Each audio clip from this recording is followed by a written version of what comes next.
తండ్రి, కృపగలిగిన నీ పరిశుద్ధ పాదాలకు వందనాలు, స్తుతులు, స్తోత్రాలు ప్రభువా.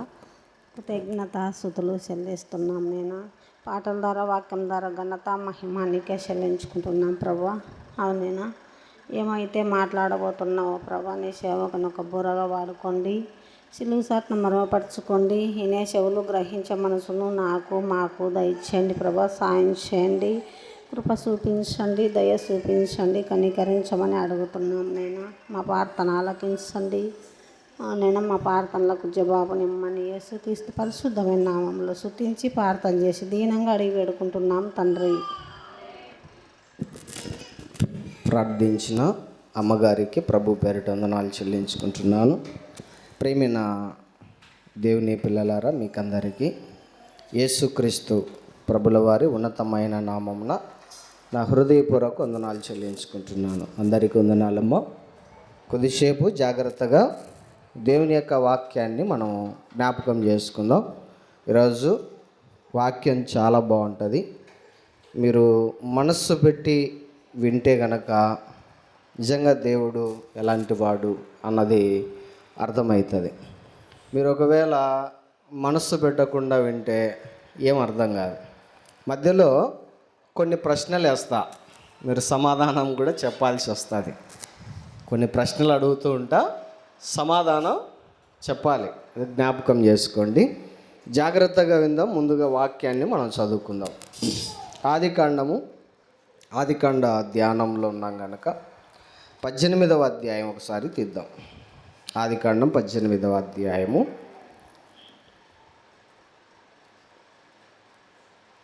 20వ వచనంను ఒకసారి చదువుకుందాం ప్రియులరా. మరియు యెహోవా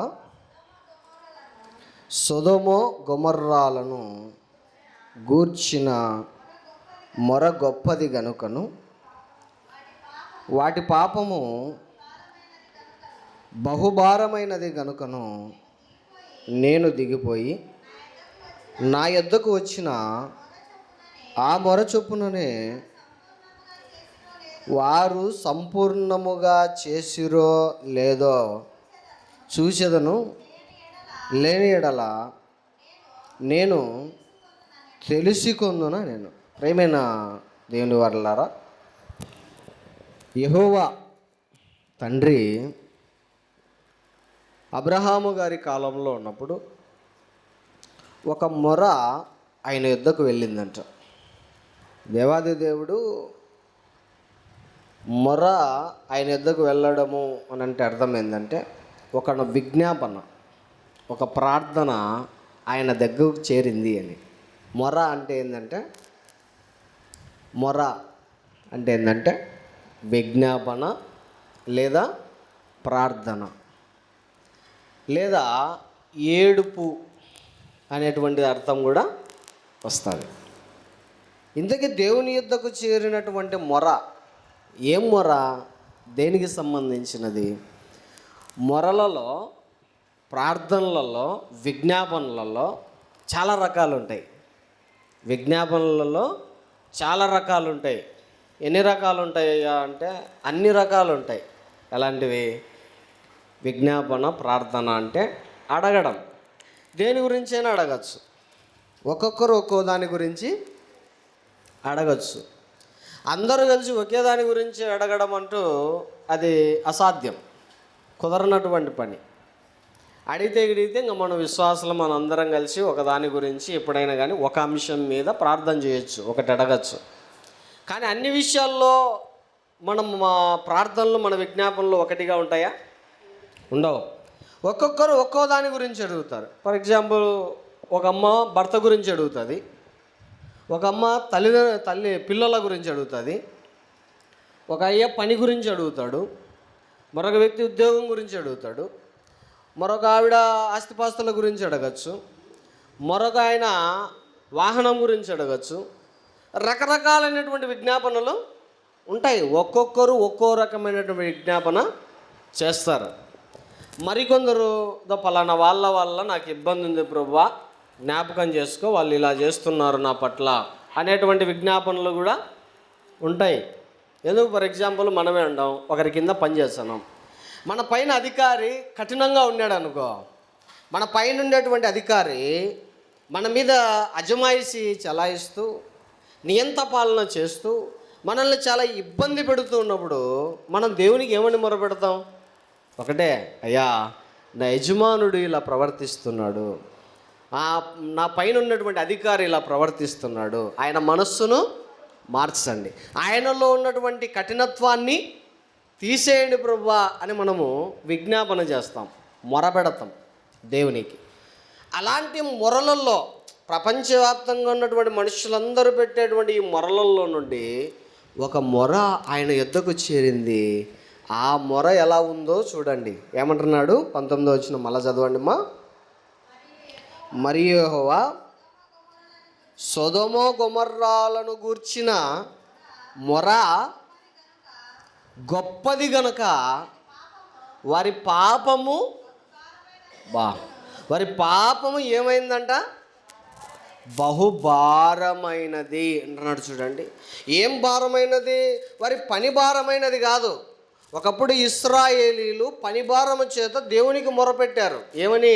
అయ్యా మా పైన ఐగుప్తీయులు కఠినమైనటువంటి పరిపాలన చేస్తున్నారు అయ్యా, అయ్యా మమ్మల్ని కొంచెం కనికరించండి అయ్యా, ఈ పని వెట్టి పనులు మేము చెయ్యలేకపోతున్నాం అనేటువంటి మొర దేవుని యొద్దకు చేరినప్పుడే కదా మోషే గారిని పంపించాడు. అలాంటి ఒక మొర దేవుని యొద్దకు చేరింది. అది ఏ మొర అనంటే సొదొమ గొమొర్రాలను కూర్చున్నటువంటి మొర. వారి పాపం ఏమైందంట? బహుభారమైనది అంటున్నాడు. ప్రేమైన దేవుని వర్లారా, భారమైనది అని అంటే ఏంటి అర్థం? భరించలేనిది అని. అంటే పాపం ఎలా మారిపోయింది సొదొమ గొమొర్రా పట్టణాలలో అని అంటే భరించలేనంతగా మారిపోయిందంట. ఆలోచించండి, ఏదైనా కానీ చిన్న చిన్నగానే ఉండి భరించలేనిదిగా మారుతుంది. పెద్ద మొత్తంగా మనము భరించలేనిదిగా మారదు.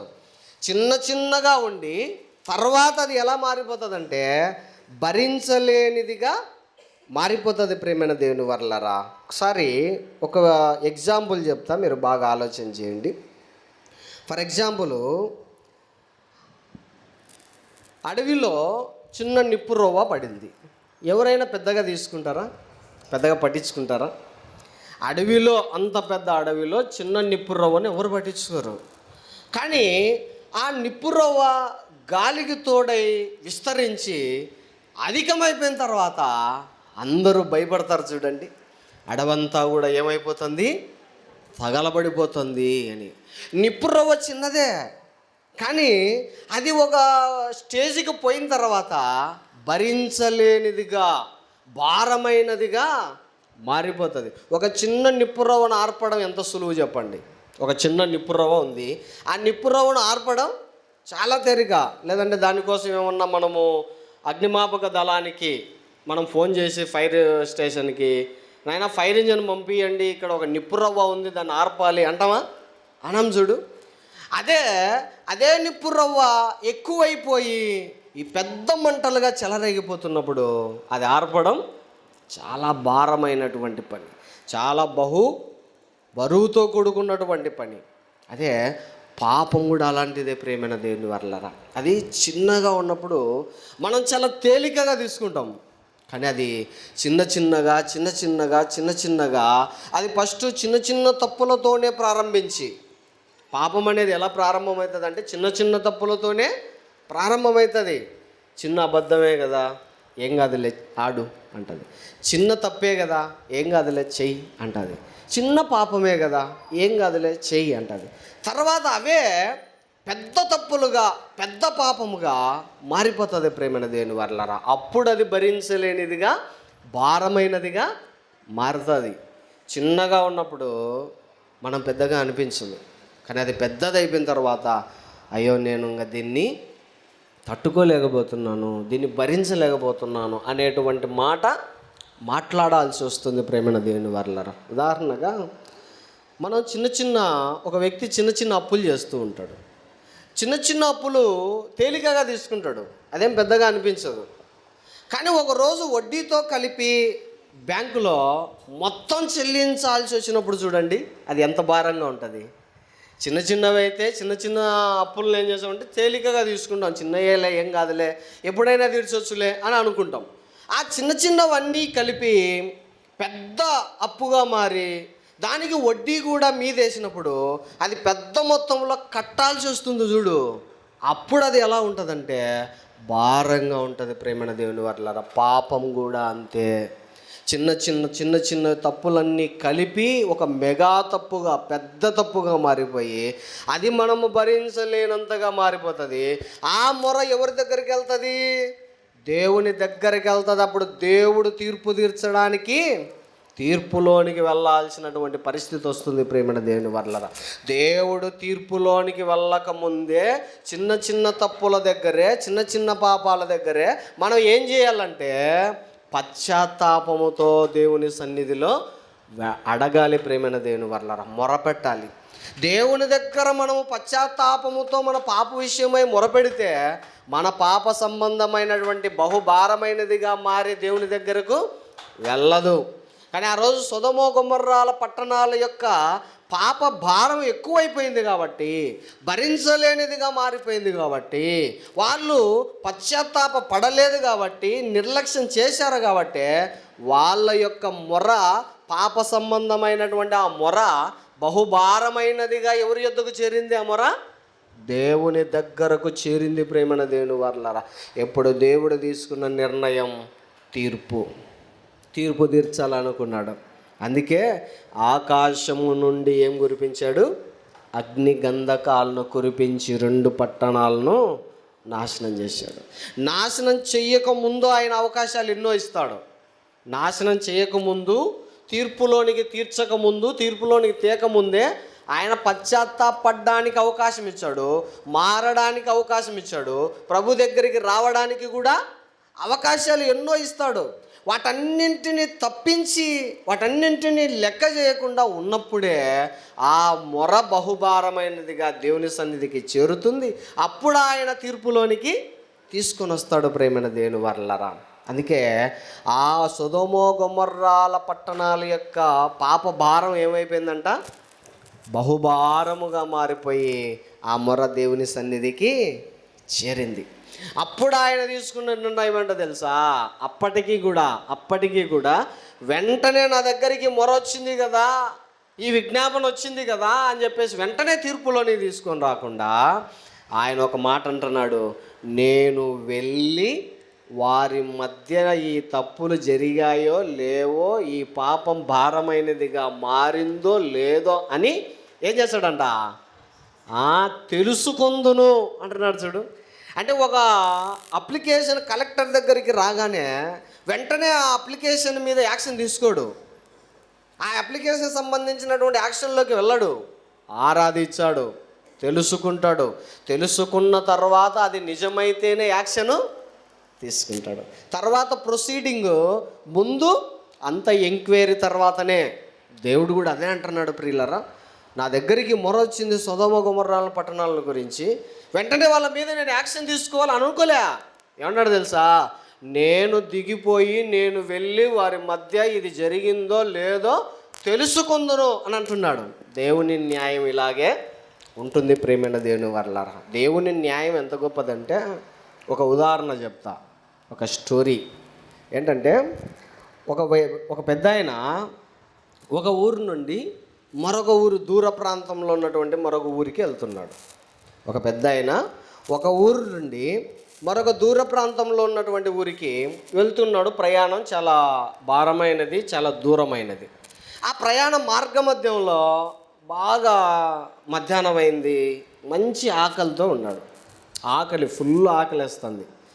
ఆకలేసేటువంటి టైంలో ఇద్దరు అన్నదమ్ములు కాదు, క్షమించండి, ఇద్దరు స్నేహితులు పనిచేయడానికి వచ్చిన చోట వాళ్ళ క్యారీస్ తెచ్చుకుంటారు కదా, సద్ది అంటారు ఆ కాలంలో, వాళ్ళు సంబంధించిన ఆహార పదార్థాలు తెచ్చుకొని ఒక చెట్టు కింద విప్పి భోంచేయడానికని సిద్ధపడతా ఉన్నారు. ఇద్దరు స్నేహితుల్లో ఇప్పుడు ఈ పెద్ద ఆయన ఫుల్ ఆకలేస్తుంది కదా, చూసినాడు వాళ్ళు క్యారీలు తెచ్చుకోవడము, వాళ్ళు విప్పడము, సర్ది అది తినాలనుకోవడం అనేది గమనించినాడు. అప్పుడు ఈ పెద్ద ఆయన వెళ్ళి ఇద్దరు స్నేహితులను బాగింటేనే మీరు సమాధానం చెప్పగలుగుతారు. సమాధానము లేకుంటే చెప్పలేరు, మీరు వినకపోతే చెప్పలేరు. ఈ ఇద్దరు వ్యక్తుల దగ్గరికి ఈ పెద్దాయన వెళ్ళి, అయ్యా ఎలాగో మీరు తింటున్నారు కదా, నాకు కూడా ఫుల్ ఆకలిగా ఉంది, బాగా ఆకలిగా ఉంది, మీరు తెచ్చుకున్న దాంట్లో నుండి నాకు కూడా ఇంత పెట్టండి అని అడిగినాడు. వాళ్ళల్లో ఒక స్నేహితుడు 3 రొట్టె ముక్కలు తెచ్చుకున్నాడు. రొట్టెలు 3 రొట్టెలు తెలుసు కదమ్మా, ఆ కాలంలో ఎక్కువగా రొట్టెలే తినేవాళ్ళు. 3 రొట్టెలు తెచ్చుకున్నాడు ఒక స్నేహితుడు. రెండవ స్నేహితుడు 5 రొట్టెలు తెచ్చుకున్నాడు. ఇప్పుడు 3 తెచ్చుకున్నాడు, 5 తెచ్చుకున్నాడు, 2 కలిపి ముగ్గురు సమానంగా పంచుకోవాలంటే వాళ్ళ దిక్కు తెల్లే. 3, 5 ఎన్ని అవుతాయి? 8 అవుతాయి. మనకు లెక్కలు బాగా తెలుసు, లెక్కలు బాగా వచ్చాయి. మనం ఏది పోనీయం కదా, రూపాయి 10 రూపాయలతో కూడా పోనీయం, కాబట్టి లెక్కలు బాగా చెప్తాం. 3, 5 ఎన్ని అవుతాయి? 8. ముగ్గురు పంచుకోవాలంటే ఎంతెంత పంచుకోవాలా? కష్టం చూడు. ముగ్గురికి సమానంగా పంచుకోవాలనంటే కష్టమని ఇప్పుడు ఏం చేసినాడంటే, రా నీ దగ్గర ఉండేటువంటి 5 రొట్టెలు, నా దగ్గర ఉండేటువంటి 3 రొట్టెలను 3 ముక్కలుగా చేద్దాం. 4 వదిలే 3 ముక్కలుగా, అంటే 3 రొట్టెలను 3 ముక్కలు. ఒక్కొక్క రొట్టె ముక్కను ఎన్నిసార్లు చేయాలా? 3 ముక్కలు చేయాలి. ఒక రొట్టెను 3 ముక్కలు చేయాలి, రెండో రొట్టెను 3 ముక్కలు చేయాలి, మూడో రొట్టెను 3 ముక్కలు చేయాలి. ఈడు 3 ముక్కలు చేశాడు, 5 తెచ్చుకున్నాడు, ఒక్కొక్క రొట్టెను 3 ముక్కలు చేసినాడు. మొత్తం ఎన్ని ముక్కలు అవుతాయి? 3 తెచ్చుకున్నాడు, 3 రొట్టెలను 3 ముక్కలు చేసినాడు. ఎన్ని అయినాయి? అర్థం కాలే, మీకు అర్థం కాలేలా? 3 రొట్టెలను, ఒక రొట్టెను 3 ముక్కలు చేసినాడు, రెండో రొట్టెను 3 ముక్కలు చేసినాడు, మూడో రొట్టెను 3 ముక్కలు చేసినాడు. ఎన్ని ముక్కలు అవుతాయి? 9 ముక్కలు అవుతాయి ఫస్ట్ వన్ది. తర్వాత రెండో వాడు 5 రొట్టెలను 3 ముక్కలు చేసినాడు. 5 ముళ్ళ 15 ముక్కలు అయినాయి. ఇప్పుడు 15 ఒక 9 ఎన్ని అయినాయి? 9 ఒక 15 24 అవుతాయి. 24 ముక్కలను ముగ్గురు ఈజీగా పంచుకోవచ్చు. 24 ముక్కలను ముగ్గురు ఎలా పంచుకోవచ్చు? ఎన్నెన్ని పంచుకోవచ్చు? 8 మూళ్ళ 24. లెక్కలు వచ్చేనే, లేదా కుదరదు. 3 8 24, అంటే ఒక్కొక్కరికి ఎన్నెన్ని ముక్కలు వచ్చాయి? 8 ముక్కలు వచ్చాయి. బాగేనండి. మొదటి వాడేమో 3 రొట్టెలు తెచ్చుకున్నాడు, రెండో వాడేమో 5 రొట్టెలు తెచ్చుకున్నాడు. 3 రొట్టెలు తెచ్చుకున్నాడేమో 3 ముక్కలు చేసింటే 9 అయినాయి. 5 రొట్టెలు తెచ్చుకున్నాడేమో 3 ముక్కలు చేసింటే 15 అయినాయి. ఈ 15 ఈ 9 కలిపింటే 24 అయినాయి. ఈ 24 ముక్కలను ముగ్గురు తినాలి కదా. ముగ్గురు తినాలంటే ఎన్నెన్ని ముక్కలు పంచుకోవాలా? అదే 8 ముక్కలు పంచుకున్నారు, తిన్నాడు. 8 ముక్కలు తిన్నటువంటి పెద్ద ఆయనకు సంతృప్తి అయిపోయింది. మంచి ఆకలి టైంలో మంచి ఆహార పదార్థాలు నాకు పెట్టినారు నాయన, చాలా బాగుంది, నాకు తృప్తిగా ఉంది. ఇప్పుడు నేను మళ్ళా నా నడకను సాగించేంత బలాన్ని నేను పొందుకున్నాను నాయన అని సంతృప్తి చెందినాడు. పెద్ద ఆయన మంచి సావుకారి ఏం చేసినాడు తెలుసా? 8 బంగారు నాణ్యాలు ఉంటే తన దగ్గర 8 బంగారు నాణ్యాలను వాళ్ళిద్దరికి ఇచ్చినాడు. 8 బంగారు నాణ్యాలను వాళ్ళిద్దరికి ఇచ్చినాడు. ఎందుకంటే మంచి ఆకలిలో ఉన్నప్పుడు పచ్చికారం పెట్టినా కూడా మనకు పరమాన్నంలాగానే ఉంటుంది. ఇక్కడ మనము మధ్యలో గ్యాప్ ఇస్తాం. మంచి ఆకలితో ఉన్నప్పుడు పచ్చికారం పెట్టినా ఎలా అనిపిస్తుంది? పరమాన్నంలాగా అనిపిస్తుంది కదా. అపవాదిగాడు కూడా మంచి టైం చూసి నువ్వు ఏ బలహీనతలో అయితే ఉన్నావో ఆ బలహీనతను చూసి సరైన టైంలో నీ దగ్గరికి పాపాన్ని తీసుకొని వచ్చాడు. ఆ పాపం నిన్నేం చేస్తుంది తెలుసా? సంతృప్తి పరుస్తుంది. ఆ పాపం నిన్ను సంతృప్తి పరచినందుకు నువ్వు అపవాది కోసం ఏం చెయ్యమన్నా చేస్తావు. ఈ విషయంలో జాగ్రత్తగా ఉండాలి. పాపం ఎప్పుడు నీ మీదకి వస్తుందనంటే నువ్వు మంచి ఆకల్లో ఉన్నప్పుడు, అనగా మంచి బలహీనతలో ఉన్నప్పుడు నీ మీదకి దాడి చేయడానికి నీ దగ్గర ఒక రుచికరమైనటువంటి ఆహార పదార్థములాగా పాపం వస్తుంది. అప్పుడు నువ్వు దాన్ని ఈజీగా చేసేస్తావు ప్రేమైన దేవుని వల్ల. ఎందుకంటే బాగా ఆకల్లో ఉన్నావు కదా, పాపం చేయడానికి సంసిద్ధంగా ఉన్నావు కదా, అప్పుడు నువ్వు పాపాన్ని ఏం చేస్తావు? ఈజీగా చేస్తావు. కాబట్టి పాపం విషయంలో జాగ్రత్తగా ఉండాలా. అది సరైన టైం చూసి దెబ్బ కొడుతుంది. ఆ సరైన టైంలోనే మనము పడిపోవడానికి ఎక్కువగా ఆస్కారం ఉంటుంది. యేసుక్రీస్తు వారి యొద్దకు అపవాదిగాడు ఎప్పుడు శోధించినాడో తెలుసా? ఆయన 40 దినాలు ఉపవాసం ఉన్నటువంటి టైంలో, బలహీనంగా ఉన్నటువంటి టైంలో, ఆకలితో ఉన్నాడు, రొట్టె ముక్కల కోసం ఏమైనా చేస్తాడులే అని అనుకుంది. అంటే సామాన్యుడిలాగానే ఆలోచించింది. ఆయన అంత మహానుభావుడని అది గ్రహించలేకపోయింది ప్రేమైన దేవుని వర్లారా. అంటే మంచి టైంలో, మంచి అవసరాలు ఉన్నటువంటి టైంలో వాడు నీతో నాతో ఏం చేయించాడో తెలుసా? పాపం చేయిస్తాడు. అలాంటి టైంలోనే మనం ఎలా ఉండాలి అని అంటే ఒక యోసేపు గారిలాగా ఉండాలి.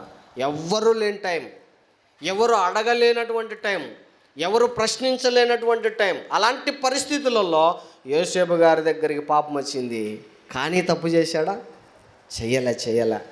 అంటే అలాంటి టైం చూసి నిన్ను పాపంలోకి లాగాలని చూస్తుంది. అందుకే జాగ్రత్త. అయితే కాసేపు ఇది పక్కన పెడితే ఇప్పుడు అడుగుతా. ఇప్పుడు అసలైన స్టోరీ స్టార్ట్ అవుతుంది. పెద్ద ఆయన మంచి ఆకలితో ఆకలి తీర్చాడు కాబట్టి ఏం చేయడానికైనా సిద్ధంగా ఉన్నాడు. ఆయన అనుకున్నాడు, నా దగ్గర ఉండేటువంటి 8 బంగారు నాణాల వీళ్ళకు ఇవ్వాలనుకున్నాడు. ఆకలి తీర్చినారు, అంతకంటే నాకేం వద్దనేసి 8 బంగారు నాణ్యాలకు ఇద్దరికి ఇచ్చి వెళ్ళిపోయినాడు ఆయన కొద్ది ఆయన. ఇప్పుడు స్టార్ట్ అయింది అసలైనటువంటి స్టోరీ. ఇప్పుడు ఆ 8 బంగారు నాణ్యాలను వీళ్ళు ఏం చేస్తున్నారంటే 5 రొట్టెలు ఇచ్చిందిలే. ఈడేమంటున్నాడంటే, నేను 5 తీసుకుంటా, 5 రొట్టెలు తెచ్చినా కాబట్టి నువ్వు 3 రొట్టెలు తెచ్చినావు కదా, ఇదిగో ఈ 3 బంగారు నాణ్యాలు నువ్వు తీసుకో అని అంటనే వీడికి బాధ కలిగింది. ఎందుకు? 8 ఇచ్చింటే వీడు 5 తీసుకున్నాడు, నాకు 3 ఇచ్చినాడే. అట్టొద్దురా, ఇద్దరం స్నేహితులం కదా, సమానంగా పంచుకుందాం. 5, 3 వద్దు, 4 నువ్వు 4 తీసుకో, నేను 4 తీసుకుంటా అని చెప్పేసి 4 అని ఈడు, 5, 3 అని వాడు గొడవ పడుతున్నారు. 5, 3 4 మీరు చెప్పండి. వాళ్ళ దగ్గరికి వద్దులే, వాళ్ళ దగ్గర కాసేపు పక్కన పెడదాం స్నేహితులు. మీరు చెప్పండి, ఎలా పంచుకుంటే బాగుంటుంది? ఏది న్యాయం? 4 అని కొందరు, ఇంకా ఎవరన్నా ఉన్నారా 5, 3 అనేటోళ్ళు? 4 అది న్యాయంగానే ఉంది మీకు, రైట్. ఇప్పుడు వీళ్ళ మధ్య గొడవ ఆగడంలే. 4 అని వీడు, 5, 3 అని వాడు. సరే అని చెప్పేసి గొడవ కాస్త చినుకు ఏమవుతుందంట, గాలివాన అయినట్టుగా పెద్దదైపోయి ఇప్పుడు రాజు దగ్గరికి పోయినారు. అయ్యా రాజా, నువ్వు మా యొక్క సమస్యను తీర్చాలయ్యా. అంటే నీ సమస్య ఏందో చెప్పండి అంటే మొత్తం వివరించిన ఈ స్టోరీ అంతా వివరిస్తే ఇప్పుడు రాజుకు కూడా దిమ్మ తిరిగిపోయింది. మరి 5, 3 4 అనేటువంటి కన్ఫ్యూజ్లో పడిపోయినాడు. సరే, నేను ఇప్పుడే నీకు తీర్పు చెప్పను, నేను బాగా ఆలోచిస్తా, 8 బంగారు నాణ్యాలు ఆడబెట్టి పోండి, రేపు 10 రాపోండి అని పంపించినాడు. ఇప్పుడు ఈయన బాగా ఆలోచించినాడు, కుదరలే. కొందరు మంత్రులు, జ్ఞానవంతులు ఉంటారు కదా, అప్పుడు బెల్షస్సరు వాళ్ళ దగ్గర, లేదంటే నెబుకద్నెజరు వాళ్ళ దగ్గర, నెబుకద్నెజరు దగ్గర ఎవరున్నారు? దానియేలు గారు, షద్రకు, మెషకు, అబేద్నెగో వీళ్ళు ఉన్నారు చూడు.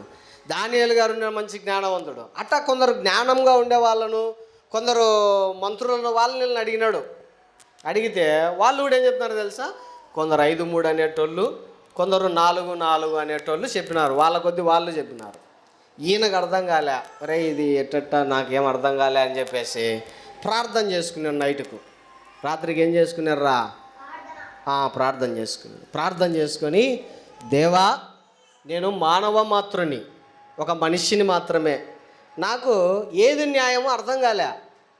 నువ్వే ఒక మంచి ఆలోచన, సరైనటువంటి న్యాయాన్ని కనపరచు, మంచి తీర్పును చెప్పేలా, ఎవరు నష్టపోకూడదు, ఎవరు బాధపడకూడదు, అయ్యా సహాయం చేయి తండ్రి అని ప్రార్థన చేసుకొని పడుకున్నాడు. రాత్రి స్వప్నం అంటే ఏంది? కళ. రాత్రి కళలో దేవుడు కనిపించి నాయనా అని చెప్పేసి ఒక సొల్యూషన్ చెప్పినాడు. ఒక సొల్యూషన్, దానికి కావలసినటువంటి సొల్యూషన్. అలాగే ఒక ప్రాపర్ రీజన్ కూడా చెప్పినాడు. రీజన్ అంటే తెలుసా? కారణం. అంటే ఎందుకు ఇలా చేయాలనో, నువ్వు ఈ తీర్పు ఎందుకు ఇవ్వాలనో దానికి కావలసిన కారణం ఇది అని కారణం కూడా చెప్పినాడు. చెప్పిన తర్వాత తెల్లవారింది, దేవునికి స్తోత్రం అనుకున్నాడు. దేవుడు మంచి సలహా ఇచ్చినాడు. దేవుడు సూపర్ అని చెప్పేసి తెల్లవారింది. వాళ్ళు ఇంకా దాని మీదనే ఉంటారు కదా ధ్యాస. రాత్రి నిద్ర వచ్చి ఉంటుందా వాళ్ళకు? వచ్చిండదు. మనకు లోన్ వచ్చింది అనుకో, ఒక 2 లక్షలు, ఆ రాత్రి నిద్రపోరు. కావాలంటే చూడండి ఎంతమంది మేలుకుంటారో. నిద్ర రాదు. ఏం చేయాలా, ఎట్ట చేయాలా, దీంట్లో ఎవరికి ఎంత కట్టాలా, ఏం లొసుగులు ఉన్నాయి, అప్పు కట్టాలా, దేనికి తీర్చాలా, ఇంట్లోకి వాషింగ్ మిషన్ తెచ్చుకోవాలన్నా, ఒక ఆయమ్మ ఆల్రెడీ పెట్టింది ఒకటి, వాషింగ్ మిషన్ తెచ్చుకోవాలన్నా, ఏసీ తెచ్చుకోవాలన్నా, ఫ్రిడ్జ్ తెచ్చుకోవాలన్నా, డబల్ కాట్ మంచం తెచ్చుకోవాలన్నా, బీరువా తెచ్చుకోవాలన్నా, ఎన్ని ఉంటాయో. ఆడగట్టేటి లెక్క లేదా? ఆడగట్టేటి మచ్చులుగా ఉన్నాయి. ఆన్నే సొగం పోతుంది, మిగతాది ఎటా ఇంకా అప్పు చేయాలన్నా వేరే సాట అప్పు చేసి ఈడగట్టుకోవాలన్నా ఆడగట్టుకోవాలన్నా.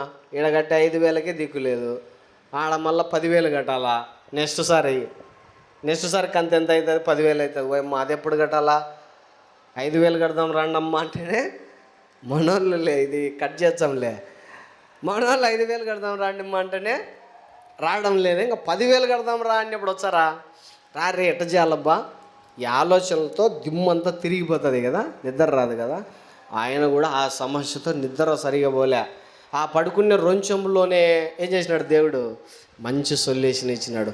వీళ్ళకు నిద్ర రాలే, ఏం తీర్పిచ్చాడో, ఎట్ట చెప్తాడో ఏమో అని వీళ్ళకు నిద్ర రాలే. వచ్చినారు ఇల్లు. పొద్దున్నే ఇంకా రాజు సభంతా ఏర్పాటు చేసి, నాయనా దేవుడు నాకు మంచి ఆలోచన ఇచ్చినాడు అని చెప్పి, ఈ వచ్చినటువంటి వాళ్ళల్లో ఎన్ని ఇచ్చినాడు ఆయన? పెద్ద ఆయన బంగారు నాణ్యాలు గుర్తుందే, 8 బంగారు నాణ్యాలు తీసుకొని 7 బంగారు నాణ్యాలు ఈ 5 రొట్టెలు తెచ్చినలే వానికి ఇచ్చినాడు. 7 బంగారు నాణ్యాలు 5 రొట్టెలు తెచ్చిన వానికి ఇచ్చి, 3 రొట్టెలు తెచ్చినలే వానికి 1 బంగారు నాణ్యం ఇచ్చినాడు. ఇంకా ఇప్పుడు చూడు ఎవరికి ఆక్రోశం తన్నుకొని వచ్చుంటుంది. 3 రొట్టెలు తెచ్చి 1 బంగారు నాణ్యం తీసుకోలే, వానికి ఇంకా ఆక్రోశం తన్నుకొని వచ్చింది. రాజు కూడా అని చూడకుండా, ఏం రాజు అయ్యా నువ్వు, ఏమన్నా న్యాయమేనా ఇది? 3 ఇచ్చా అన్నాడు మా ఫ్రెండు, మా వాడు 3 ఇచ్చా అన్నాడు. వాడే మేలు నీకంటే, నువ్వు 1 ఇచ్చినావు, ఏమన్నా న్యాయం ఉందా? ఇంకా లోపల నుంచి ఆక్రోశం, కోపం తట్టుకోలేకున్నాడు. 3 వాయినే, కనీసం 2 లేవే, 4 లేవే, 1 వచ్చింది అని ఎంత కోపము, ఎంత ఉంటుంది చెప్పండి, మీరుంటే చెప్పండి. 2 రావాలి యాక్చువల్గా, మనకు 2 అమ్మఒడిలు రావాలా, రాలేదే, 1 పడిందే. ఈడు చంద్రబాబు నాయుడు గాడు దాన్ని తీసేచ్చలే. అది కనుక పెడితే నన్ను జైల్లో పెడతారు. ఈ లైవ్ను తీసేచ్చలే. మనం తిట్టుకోవడం, ఏం మనిషి పుచ్చిగడ్డమోడు కొంప ముంచినాడు. మేము ఆడ 20,000 కట్టాలా, ఆ 20,000 కట్టాలే అని ధీమాగా చెప్పిన వచ్చేదిలే, 26,000 వచ్చేదిలే అని 13,000 వేసినాడు పనికి మనలోడు అని. మనం ఎన్ని తిట్టుకుంటుంటాం చెప్పండి? లోపల బయటికి తిట్టాంలే. మనకి ఎంత ఆక్రోశం వచ్చిందో, 2 రావాల్సినది 1 వచ్చే, వాడు 4 ఊహించుకొని ఉంటాడు. సరైన న్యాయం అంటే ఏంది? 4 కదా అని 4 ఊహించుకున్నాడు. కానీ వానికి ఎన్ని వచ్చినాయి? 3 రొట్టెలు తెచ్చినోడికేమో 1, 5 రొట్టెలు తెచ్చినోడికేమో 7 తెచ్చింటే, ఇప్పుడు అడిగినాడు, ఊరుకుంటాడా? పోనీ అడిగినాడు. మీరు ఎంతమంది కనీసం ఈ రేషియో అన్న చెప్పినారా?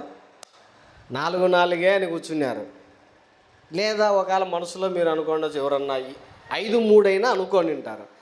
7-1 అనేది ఎవరన్నా అనుకున్నారా? నేను కూడా అనుకోలేదులే స్టార్టింగ్లో. 7-1 పంచాల కల్లా వీడు అడిగినాడు, అయ్యా ఏందయ్యా ఇది న్యాయం, ఎట్టయ్యా న్యాయం అంటే అప్పుడు ఇది చెప్పినాడు, పెద్ద ఆయన ఆకలిని వచ్చినప్పుడు నువ్వు 3 రొట్టెలను ఎన్ని ముక్కలు చేసినావు అన్నాడు. ఎన్ని ముక్కలు చేసినాడు? 9 ముక్కలు చేసినాడు.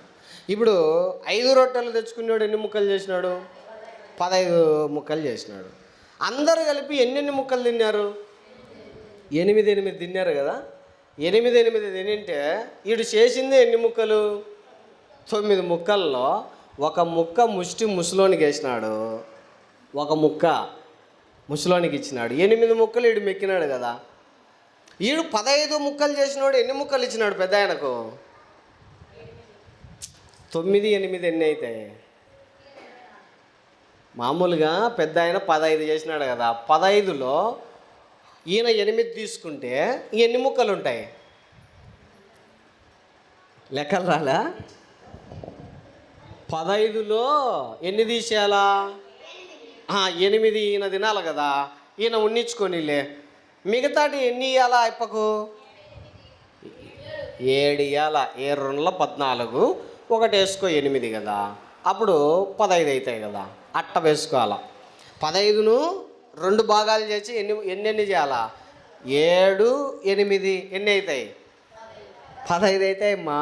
7, 8 అర్థమైందా? ఇప్పుడు 8 ముక్కలు ఈయన తిన్నాడు. 15లో 8 ముక్కలు ఈయన తీసుకుంటే ఎన్ని ఉంటాయి? 7 ఉంటాయి. ఆ 7 వాని 9లో ఒకటి వచ్చిందిలే. ఆ 1 తీసుకుంటే 7, 1 ఎన్ని? 8 అవుతాయి కదా. ఈ పెద్ద ఆయన తిన్నాడు 7 ముక్కలు. ఎవరిది తిన్నాడు? 15 ముక్కలు అంటే 5 రొట్టెలు తిన్నాడు. ఒక ముక్క ఎవరిది తిన్నాడు? 3 రొట్టెలోడులే వాంది తిన్నాడు. వచ్చిందా ఇప్పుడు? ఇప్పుడు రాజు అన్నాడు, రా నువ్వు పెద్ద ఆయనకి ఎన్ని ముక్కలు ఇచ్చినావురా అన్నాడు. నేను ఒక ముక్క, నా భాగంలో నుంచి ఒక ముక్క ఇచ్చినానయ్యా అన్నాడు. 8 ముక్కలు నువ్వు మెక్కినావు కదా. వాడు ఎన్ని ముక్కలు దానం చేసినాడో తెలుసా? వాడు 7 ముక్కలు ఇచ్చినాడు వాని దాంట్లో నుంచి. 7 ముక్కలు ఇచ్చినోనికి 7 బంగారు నాణ్యాలు, ఒక ముక్క ఇచ్చిన నీకు 1 బంగారు నాణ్యం అంటేనే వానికి కూడా అర్థమైపోయింది, మరి ఇది న్యాయమే అనిపించింది. మానవ మాత్రలో మనం కూడా కొన్నిసార్లు ఏమనుకుంటామంటే, దేవుడు చూడు ఎట్టటోడో, ఏమీ చేయదు, ఆమెకేమో అన్నీ దేవుడు ఇచ్చన్నాడు, నేను ఎన్ని చేస్తాను నేను దేవుని కోసం, నాకేంది దేవుడు ఏమి ఇయ్యడే. మనం అనుకోవడం, ఎన్నో చేసినా నాకేమో ఏమి ఇయ్యడు, ఏమీ చేయని వాళ్ళకేమో ఎన్నో దేవుడు ఇచ్చనాడే అనేటువంటి ఒక ఆలోచన ఉంటుంది. కానీ ప్రేమైన దేవుని వాళ్ళరా, దేవుని న్యాయము ఆలస్యమైనా కానీ అద్భుతంగా ఉంటుంది. సరైన న్యాయమే చేస్తాడు. దేవుని లెక్కలు వేరు, దేవుని న్యాయం వేరు, దేవుని తీర్పు వేరు. ఆయన ఆలస్యం చేసిన అద్భుతం చేస్తాడు, న్యాయమే చేస్తాడు. కానీ ఆయన న్యాయములో సత్యమే ఉంటుంది, కానీ అసత్యము ఉండదు. 15వ సామెతల గ్రంథం 15వ అధ్యాయం తీయండి, 3వ వచనం చదవండి.